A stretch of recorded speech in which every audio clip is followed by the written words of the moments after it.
మనం ప్రస్తుతం కాకినాడ జిల్లాలోని గొల్లల మామిడాడ గ్రామంలో ఉన్నాం.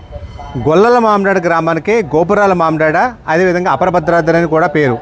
ఈ గొల్లల మామిడాడ గ్రామానికి అపరభద్రాద్రి అని ఎందుకు పేరు వచ్చింది అని తెలుసుకోవాలంటే మనం ఒక్కసారి గొల్లల మామిడాడ వెళ్ళి తీరాల్సిందే. చంద్రాయ జనకరాజ మనోహరాయ మామకాభీష్టదాయ మహిత మంగళం.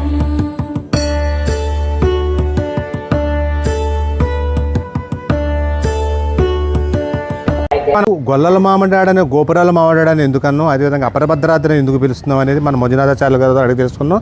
అదేవిధంగా ఈ నేపథ్యంలోనే అంటే ఇంచుమించు 100 సంవత్సరాలు క్రితమే అంటే మనం చూస్తూ ఉన్నాం. అంటే శిల్పకళా సౌందర్యం, అంటే ఈ శిల్పకళా సౌందర్యాన్ని ఎంత చక్కగా ఆనాటి శిల్పులు చెక్కారో కూడా మనం చూస్తూ ఉన్నాం. అంటే వీటి మీద రామాయణ మహాభాగవతం 2కు సంబంధించిన శిల్పాలు కూడా చెక్కి ఉన్నారు.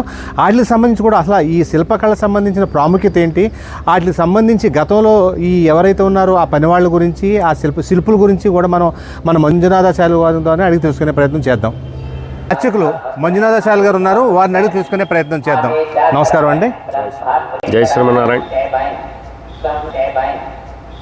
దక్షిణే లక్ష్మణోధన్వి వామతో జానకీ శుభ పురతో మారుతిర్యస్య తం నమామి రఘోత్తమం. గొల్లల మామిడాడ గ్రామానికి అలాగే ఈ క్షేత్రానికి పేరు తెచ్చినటువంటి ఈ గోపురాలకి సంబంధించినంత వరకు ఒక విశిష్టత ఉంది. తూర్పు గోపురం 120 అడుగులైతే, అలాగే పశ్చిమ గోపురం 200 అడుగులుగా ఇక్కడ చెప్పబడుతున్నది. అలాగే మధ్యలో స్వామివారి యొక్క గర్భగుడి, అంటే మనం రామచంద్రమూర్తికి సంబంధించిన ప్రతిష్ఠ చేసిన ఏదైతే గర్భాలయం ఉందో ఆ గర్భాలయం మధ్య గోపురంగా మనం చెప్పబడుతున్నది. అయితే ఇక్కడ స్వామివారికి సంబంధించినంత వరకు ఈ ఆలయానికి సంబంధించిన విశిష్టత గురించి మనం చెప్పుకోవాలి అంటే ముందర 1889లో కోలల రూపంలో, అంటే మీరు ఇక్కడ గర్భాలయానికి సంబంధించినంత వరకు కింద కానీ మీరు చూసినట్టయితే చిన్న గోపురంగా వారు చిత్రీకరించడం కూడా జరిగింది. అంటే ముందుగా 1889లో రామచంద్రమూర్తి రాముడు సీత కింద ఇక్కడ ఈ కోలల రూపంలో రామచంద్రమూర్తి సీతమ్మవారు కింద పూజ చేసుకునే వారట 1889లో. ఆ తర్వాత ఇదే చిన్న ఆలయాన్ని ఇప్పుడు మీరు చూస్తున్న ఇంత పెద్ద ఆలయంగా మార్చబడింది.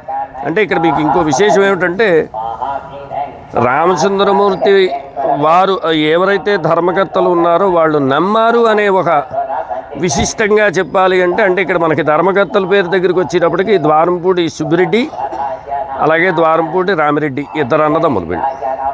ఈ అన్నదమ్ములకి రామచంద్రమూర్తి అనుగ్రహం ఉన్నది అని మనం చెప్పుకోవాలి అంటే మీరు ఏ విధమైన దేవాలయాలనైనా చూసినప్పుడైతే వాటికి సంబంధించిన ఒక వాస్తుకి సంబంధించిన దేవాలయం, అంటే ముందుగా దేవాలయం నిర్మాణం చేసుకొని అందులో మనం విగ్రహాన్ని ప్రతిష్ఠ చేస్తాం. అయితే ఇక్కడ ముందర స్వామి వచ్చాడు 1889లో. స్వామి చిన్న రూపంలో రాముడు సీత కింద కోలల రూపంలో రామచంద్రమూర్తి వచ్చారు. 1934 దగ్గరికి వచ్చేటప్పటికి విగ్రహ ప్రతిష్ఠగా, అంటే ఇక్కడ మనకి రేజేటి వెంకటరమణాచార్యులు గారు, అంటే మా తాతయ్య గారు అయినటువంటి రేజేటి వెంకటరమణాచార్యులు గారిని తీసుకుని వచ్చి 1934లో విగ్రహ ప్రతిష్ఠ జరిగిందంటే రాముడు సీత లక్ష్మణ హనుమత్ సమేతంగా ఇక్కడ విగ్రహ ప్రతిష్ఠ జరిగింది 1934. అలాగే ఆ విగ్రహ ప్రతిష్ఠ జరిగిన తిథి కూడా ఏంటంటే చైత్రశుద్ధ నవమి నాడు ఉదయం 7:36 ఇక్కడ రామచంద్రమూర్తిని ప్రతిష్ఠ చేయడం జరిగింది. కాబట్టి ఏంటంటే ఇక్కడ వేరేగా వార్షికోత్సవం ఉండదు, కాబట్టి రామచంద్రమూర్తి ప్రతిష్ఠే శ్రీరామనవమి నాడు జరిగింది. అందుకని ఇక్కడ ఇంకొక విశేషం కూడా చెప్పబడింది.